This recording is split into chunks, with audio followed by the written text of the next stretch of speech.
Plus টিভির সকল দর্শকরে শুভেচ্ছা জানায়। ওনারা জানান আজ রোববার সকাল 8:10 রাঙামাটির কাপ্তাই পানি বিদ্যুৎ কেন্দ্র আর পিছনে আছে এই স্পিলওয়ার যেখানে জলকপাট বলে হয় 16 গেট সারি দিয়ে 6 ইঞ্চি করে সারি দিয়ে 16 গেট 6 ইঞ্চি করে সারি দিয়ে, যার ফলে প্রতি সেকেন্ডে 9000 কিউসেক পানি ওনার ওই কাপ্তাই লেকতুন অন্যগুলির মধ্যে নিষ্কাশনার।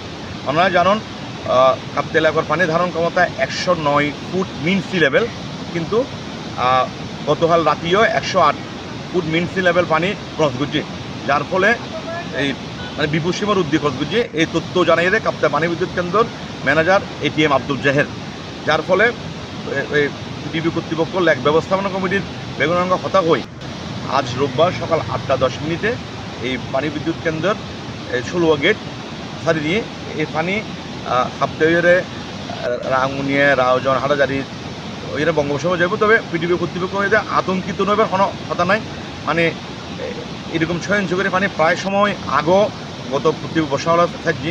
তবে এত অনেকে হয়তো আতঙ্কিত নিচে গড়বারে ডুবি দেবে, কিন্তু বিষয়টা আদৌ পিডিপি কর্তৃপক্ষ আদৌ এর জন্য নয়, পানি বঙ্গোপসাগর জেলে পরিবেশ Jhulan Dutta, C plus TV, Kaptai.